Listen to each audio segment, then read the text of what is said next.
नमस्कार मित्रों, आप सबको माता रानी सारी खुशियाँ प्रदान करे। मेरे चैनल में आपका पुनः स्वागत है। और आज हम जिस ग्रह के बारे में बात करने जा रहे हैं उसका नाम है शुक्र। आज शुक्रवार है, माँ लक्ष्मी की कृपा आप पे बनी रहे, क्योंकि शुक्र ग्रह जो है वो लक्ष्मी जी का प्रतीक है। अब शुक्र ग्रह की जो किस चीज़ को शुक्र ग्रह जो है रिप्रेजेंट करता है वो मैं आपको आज बतलाऊंगा। शुक्र जो है वो सुरा सुंदरी, चिकित्सा, प्रेमालाप, कविता, दलाली, भोग, वैश्यावृत्ति, काम और क्रूरता, संपर्क साधन एवं सौंदर्य प्रसाधन जो होते हैं उनका कारक होता है। जो शुक्र के मित्र ग्रह हैं वो हैं शनि, बुध, केतु, और शत्रु ग्रह जो हैं वो सूर्य, चंद्र और राहु हैं। जो मनसूई ग्रह है वो राहु प्लस केतु होता है। शुक्र जातक को जो है वो चर्म संबंधी शरीर जो चर्म खारिश वगैरह जो है ये बीमारियां हो सकती हैं, खुजली, चंबल एवं कुष्ठ रोग आदि जो है वो देता है। यह दांत जो आपके दांत होते हैं, आपकी नाड़ियां होती हैं और जुबान के रोग जो होते हैं उनका शिकार भी बनाता है। जो शुक्र की वस्तुएं होती हैं वो कौन कौन सी होती हैं? हीरा, मोती, चांदी, अब्रक, बैल, सफेद गाय, कपास का पौधा, आलू तथा जवार है। अब आपको मैं ये बताऊंगा कि जो शुक्र है जब ये अच्छा होता है तो सागर के पार ले जाने की क्षमता, जिनके उसमें कश्ती का कार्य ये करता है, आपको सागर पार कराने की क्षमता रखता है। शुक्र और शनि जो दोनों मिलते हैं जब, तो ये सूर्य को हानि पहुंचाते हैं, क्योंकि सातवें घर में शनि उच्च और सूर्य नीच होता है। सातवें घर की राशि तुला राशि जो है वो शुक्र की राशि भी होती है। इसलिए पिता या पुत्र में झगड़े से धन संपत्ति का जो है वो नाश होता है। शुक्र किसी भी ग्रह के प्रभाव को नष्ट नहीं करता, अभी तो शत्रु के साथ मिलने पर अपनी ही शक्ति को ज्यादा या कम कर लेता है। जब शुक्र नीच का हो और एक पहले, छठे और नौवें घर में हो तो जातक को 25वें साल में शादी नहीं करनी चाहिए। जब शुक्र अपनी राशि 2 या 7 में होता है तो जातक को बिना मेहनत किए हुए रोटी नहीं मिलती, बेशक वो कितना भी धनवान क्यों ना हो। अब जातक जो है वो दौलतमंद होते हुए भी मेहनत कश होता है। यदि शुक्र और चंद्र आमने सामने हैं तो माता की नजर पर बुरा असर डालता है। अगर शनि को कोई नुकसान पहुंचा रहा हो तो शुक्र उसकी जगह अपनी कुर्बानी दे देता है। अकेला शुक्र चाहे कहीं भी हो कभी भी बुरा असर नहीं करता। मंदे शुक्र की हालात में जो है वो चर्म रोग हो जाता है। जब शुक्र और केतु किसी भी घर में हो वो संतान में बाधा डालते हैं, संतान होने में बाधा डालते हैं। जब घर पांचवा जो है वो मंदा हो, शुक्र केतु के इकट्ठे होने के वक्त अगर जातक का विवाह ना हो तो वो अंधा हो जाता है। अब मैं आपको बताता हूं प्रत्येक घर में शुक्र जो है वो क्या असर करता है और उसको ठीक करने के क्या उपाय हैं। आशा है कि आपको ये उपाय बड़े कारगर सिद्ध होंगे। जातक जो है अगर 25वें वर्ष में शादी हो जाती है, उसकी शादी कर लेता है, पहले घर में अगर शुक्र हो, अगर जातक जो है ऐसा जातक 25वें वर्ष में शादी कर लेता है तो पास में ना औरत रहती है ना दौलत रहती है। शुक्र का फल नीच तथा सूर्य का प्रभाव जो है वो अच्छा रहता है, लेकिन शुक्र का फल नीच हो जाता है। अपनी सेहत के मुकाबले औरत की जो सही सेहत होती है वो उसमें कमी रहेगी। जब शुक्र शनि के साथ हो औरत की सेहत अच्छी नहीं रहेगी, उसमें दिमागी खराबी होगी, डिप्रेशन हो सकता है, सास और बहू की कभी बनती नहीं, और सूर्य पर शुक्र का प्रभाव नीच होगा। तो अब इसके क्या उपाय हैं? अगर आपका शुक्र जो है वो पहले घर में है और ऐसे फल आपको मिल रहे हैं तो उसका क्या उपाय है? गुड़ ना खाएं, दिन में कभी संभोग ना करें, सेक्स ना करें, और दही से स्नान करें। जो काली गाय है उसकी सेवा करें। 25वें वर्ष में शादी ना करें। कन्यादान के समय ससुराल से जो है चांदी जरूर लें, और घर का कभी मुखिया बनने की कोशिश मत करें।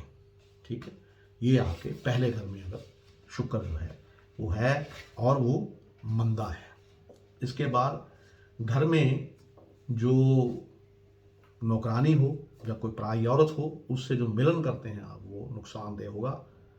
गौमूत्र या जौ की खुराक से लाभ होगा जब शुक्र का असर मंदा हो। जातक पुरुष लड़की या कन्यादान, और जातक स्त्री का जो कन्या का जो जातक है वो स्त्री जो है, उसकी जातक की स्त्री वो गाय का दान करे, और जातक समय जो है वो कन्यादान कर सकता है।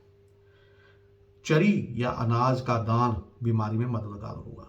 यदि शुक्र 7वें घर में आता है तो अनेक तरह की बीमारी देता है। इससे बचने के लिए मोती का दान दें। 7 तरह का अनाज भी फायदेमंद साबित होगा। अब दूसरे घर में अगर हो तो क्या है, शेर मुंह के मकान में रहने से, अगर शेर बड़े मुंह का मकान हो तो उसमें रहने से आपकी जो है वो हानि होगी, और बाजारी औरत जो है बर्बादी का बहाना होगी। सोने या सराफे का काम नुकसानदेह होगा। घर में बीमारी कायम रहेगी। यदि औरत की कुंडली में शुक्र इस घर में हो तो वो बांझ रहेगी। अब इसके उपाय क्या है दूसरे घर में अगर ऐसा हो तो? उपाय हैं कि किसी के साथ बुराई करना, खुद अगर किसी के साथ बुरा करेंगे तो आपके लिए अच्छा नहीं होगा। शेरमुंह मकान और सोने चांदी के काम से दूर रहें। बाजारी या गैर औरतों से दूर रहें। मिट्टी, खेती बाड़ी या पशुओं का जो है व्यापार आप कर सकते हैं। मनियारी का काम कर सकते हैं। संतान के लिए या संतान सुख के लिए सौंफ, शहद, देसी खांड आदि मंगल की चीज़ों का प्रयोग है, फायदेमंद रहेगा। 2 किलो आलू हल्दी से पीले करके गाय को खिला दीजिए, और 2 किलो गाय का घी मंदिर में आप दान दे सकते हैं। अब है तीसरा घर। तीसरे घर में क्या है? तीसरे घर का ये है कि पराई औरतों से कभी ताल्लुक ना रखें, क्योंकि आपकी फिर जो आर्थिक हालत है वो खराब हो जाएगी। अगर 9वें या 11वें घर में शुक्र के दुश्मन ग्रह हों तो नुकसानदेह होंगे। खुद को जो बनाया मकान जो है वो खत्म हो जाएगा, नहीं रहेगा। अगर बनवाया भी है तो उजड़ जाएगा। यह हालात सिर्फ 34 साल तक रहेंगे अगर तीसरे घर में शुक्र है। अब इसका क्या उपाय है? अगर बुध अंधा हो तो 20 साल तक तीर्थों का सफर जो है वो करते रहें। अपनी औरत की इज्जत करें, इससे बड़ा फायदा होगा। औरत के डर से पराये मर्द या औरत भी है, जो पराये मर्द जो होते हैं, जो आपके अगर अपनी औरत की आप इज्जत करें तो लोग जो पराये मर्द हैं, पराई औरतें हैं, वो भी आपकी इज्जत करेंगी। अगर 9वें या 11वें घर में दुश्मन ग्रह हो तो उसका उपाय आपको अवश्य करना चाहिए। अब है चौथा घर।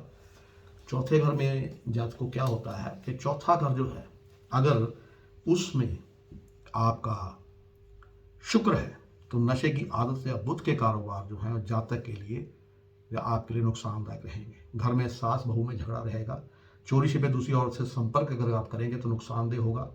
यह बेटे के सुख में आग लगा सकता है। छत पर बनवाया गया मकान भी औलाद का सुख कम करेगा।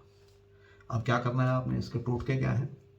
संतान की कमी, चंद्र के उपाय। अगर संतान के घर में कमी है, आपके संतान नहीं है, कमी है, तो चंद्र के उपाय से वो ठीक हो जाएगा। पहली औरत का नाम बदलकर जो है उसका नाम बदलकर दोबारा शादी करें। अगर औरत है आपकी है, उसका नाम बदल दें और फिर आप शादी कर सकते हैं, या उसका शादी के बाद नाम बदल दें। और बुध के बजाय मंगल कारोबार करें। खुलेआम दूसरी शादी करें और पहली औरत से चोरी ना रखें। माता के भजन के बराबर दूध, चावल और चांदी दरिया में बहाएं। मकान की छत जितनी बढ़िया होगी, औरत की सेहत उतनी ही उम्दा रहेगी। कुएं में बृहस्पति की चीजें जैसे चने की दाल और केसर आदि गिराना फायदेमंद साबित होगा। और बृहस्पति का जो उपाय है अगर वो करेंगे आप तो वो भी अच्छा होगा। अब है पांचवा घर। पांचवें घर में क्या है कि पांचवें घर में अगर आप अपने घर वालों की मर्जी के खिलाफ शादी करते हैं तो उससे आपके ऐशो आराम जो होंगे वो कम हो जाएंगे, और मंदे चाल, आपके मंदे चाल चलन से, चाल चलन जो आपका ठीक नहीं रह पाएगा, तो मंदे चाल चलन से सारा परिवार दुखी होगा। औरत की सेहत खराब होगी। और इसके उपाय क्या हैं? शादी माँ बाप की मर्जी से करें। आपके पांचवें घर में अगर शुक्र, उसका बता रहा हूँ कि शादी जो है वो माँ बाप की मर्जी से करें। गाय और माँ की सेवा करने से आपकी दौलत है जो बढ़ती जाएगी। और शुक्र का उपाय जो है वो सहायक सिद्ध होगा। और अपने जो गुप्त अंग हैं, जो आपके गुप्त अंग होते हैं, उनको दूध या दही से साफ अवश्य करें। और दूध, चावल और चांदी जो है वो आप दरिया में अगर बहाते हैं तो आपका पांचवा घर ठीक हो जाएगा। अब है छठे घर। छठा घर में अगर शुक्र है तो क्या इस घर में शुक्र जो है वो नीच का माना जाता है, जिसकी वजह से परेशानियाँ आती आती रहती हैं। सफेद गाय की सेवा अगर आप करेंगे तो मंदा फल देगी, विद्या में रुकावट आएगी, जातक पिता के सुख से वंचित रहेगा, कामोत्तेजना कम होगी, शादी देर से होगी, धन दौलत का नुकसान होगा, लड़कों की अपेक्षा लड़कियां अधिक होती हैं। जो छठा घर होता है उसमें अगर आपका शुक्र मंदा है तो यदि केतु यहाँ हुआ तो शुक्र के सुख में जो सुख को, अगर केतु भी यहाँ होता है तो शुक्र के सुख को, आपके शुक्र के सुख को बहुत कम कर देगा। और सातवें घर के शुक्र के अगर दुश्मन ग्रह बैठे हों तो लड़ाई झगड़ा रहेगा। बृहस्पति 12 में हो तो शुक्र का फल मंदा होगा। अब इसको क्या कर सकते हैं, अब इसके उपाय क्या हैं? उपाय ये हैं कि सेहत की खराबी के समय जो आपका गुप्त अंग है उसको आपने लाल दवा जो होती है उससे धोना है। चांदी की गोली जो है वो जेब में रखनी है।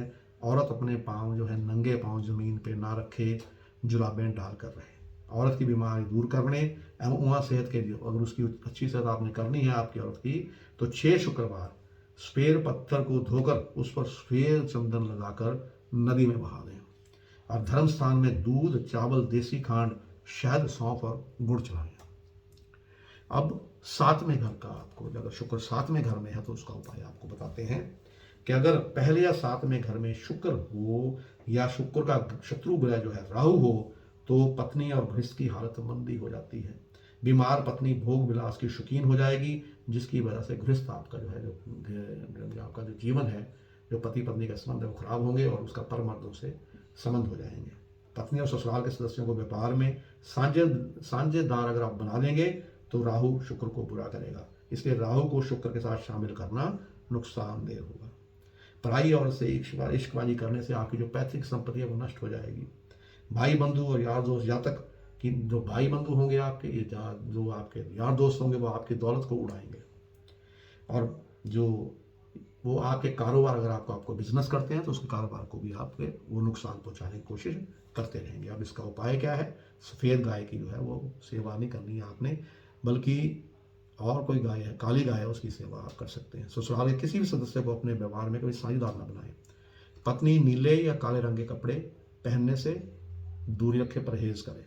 शनि और राहु संबंध रखने वाले कारोबार एवं वस्तुएं नुकसानदेह साबित होंगी, इससे बचें। पराई औरत का इश्कबाजी से तौबा कर लें वरना तबाह हो जाएंगे। शादी विवाह में काम आने वाली चीज़ों का व्यापार आप कर सकते हैं, जिसको मनियारी कहते हैं। लाल गाय की आप सेवा कर सकते हैं। यदि औरत बीमार हो तो उसके वजन के बराबर या उसका 10वां हिस्सा जो है ज्वार जो है, उसके ज्वार जो होता है, ज्वार बाजरा नहीं, हम ज्वार जो है उसका दान आप कर सकते हैं। माता पिता दोनों का आशीर्वाद लेते रहें और यदि नाले में नीला फूल अगर आपके पास लगा हुआ है उसको डाल देते हैं तो उससे भी आपका फायदेमंद होगा। और शुक्रवार के दिन कांसे का कोई जो बर्तन है वो मंदिर में आप दान दे सकते हैं। अब आप आ जाते हैं 8वें घर में। 8वें घर में जातक को क्या है कि जातक अपनी औरत के बर्ताव से, अगर 8वें घर में अगर शुक्र है तो आपकी औरत का बर्ताव अच्छा नहीं होगा। उसके बर्ताव से आप परेशान आकर किसी दूसरी औरत से अगर संबंध बना लेंगे तो आपको गुप्त बीमारी लग जाएगी, इसलिए इनसे परहेज रखें। औरत का मिजाज जो है, आप हो सकता है कि आपकी जो शादी जैसे हो उसका जो मिजाज हो वो झगड़ालू औरत की तरह हो। अगर शुक्र 8 के वक्त 2 खाली हो तो विवाह 25 साल के बाद ही करें, नहीं तो औरत जो है वो आपकी मर भी सकती है। यदि मंगल बद हो तो जातक को बदकार और इधर उधर की जो औरतें होती हैं उनका शिकारी हो जाएगा। अच्छी भली आमदनी के बावजूद कर्ज की नौबत आ सकती है। अगर शुक्र 8 में हो तो काम वासना बहुत ज़्यादा होती है। अब नियम जो उपाय हैं इसके वो क्या है? पत्नी को कड़वी और मंदी बातें बोलने पर मजबूर ना करें, ऐसा कार्य ना करें कि पत्नी को गुस्सा आए और वही ऐसी बातें बोले।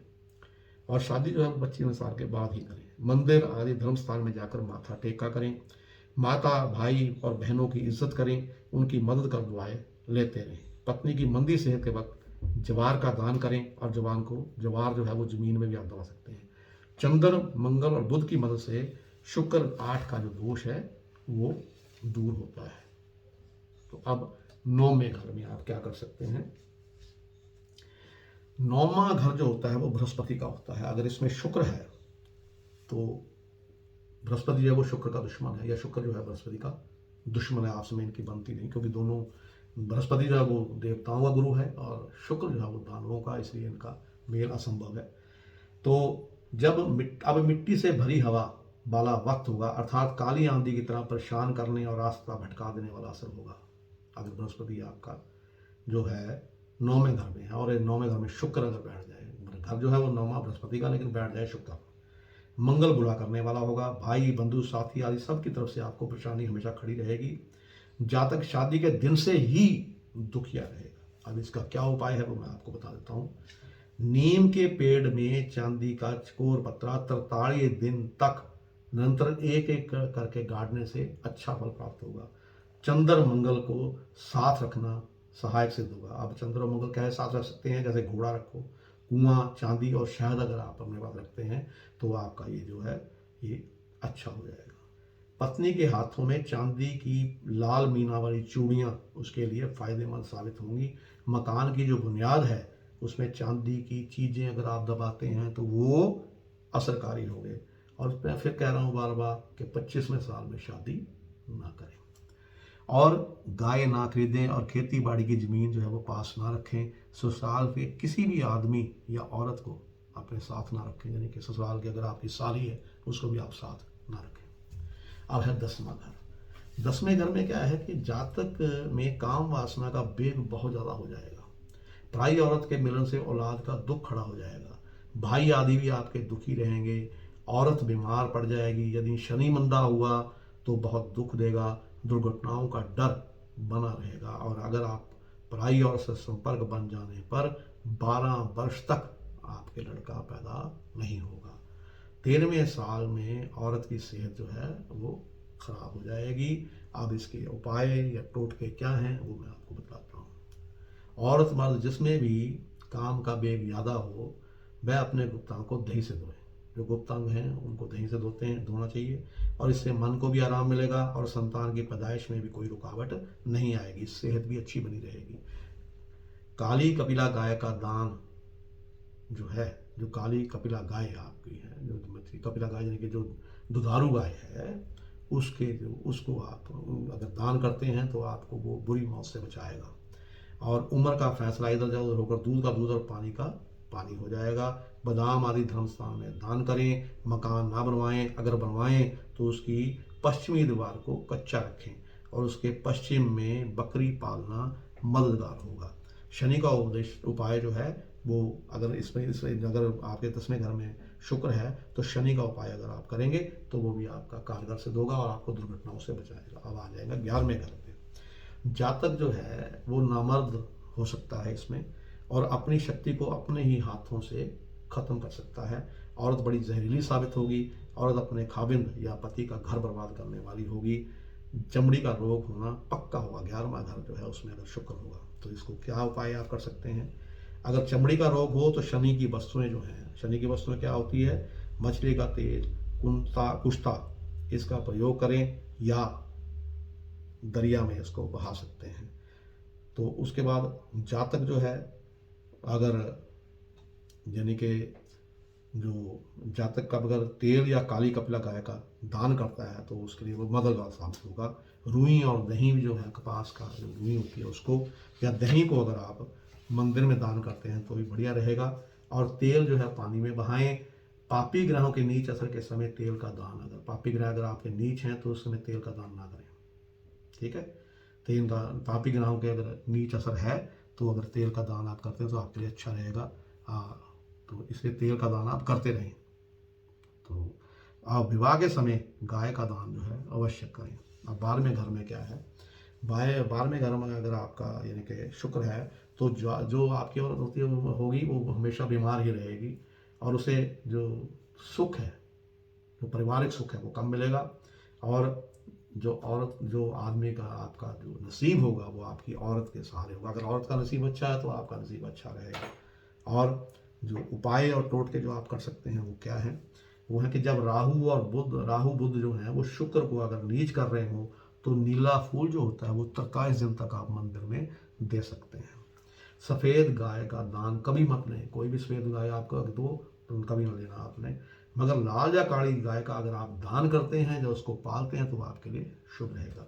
यदि शुक्र के नीच असर की वजह से अगर औरत बीमार हो जाए तो गुड़, चावल तथा जौ उसके हाथों बिराने में, जहाँ कोई ना आता जाता हो वहाँ दबाने से लाभ होगा और इससे सभी जो आपके दुख हैं और बीमारी आपकी दूर होगी। इसी के साथ मैं अपनी वाणी जो वाणी है उसको विराम देता हूँ और आप सबको जो ये आशीष है कि परमात्मा जो है वो आपके घर में सुख शांति बनाए रखे, आपके घर के सभी सदस्य स्वस्थ रहें और आपको किसी भी प्रकार की आर्थिक परेशानी का कोई कभी भी सामना ना करना पड़े। माँ लक्ष्मी आपके घर में हमेशा बरकत दे। और माँ लक्ष्मी का जो मंत्र मैंने आपको कल भी बताया था, आज फिर बताता हूँ। ओम श्रीम ह्रीम श्रीम कमले कमलाले प्रसीद प्रसीद प्रसीद श्रीम ह्रीम श्रीम ओम महालक्ष्मी नमः। नमस्कार। कल फिर मिलते हैं एक नए ग्रह यानी कि शनि ग्रह के बारे में बात करने के लिए। नमस्कार।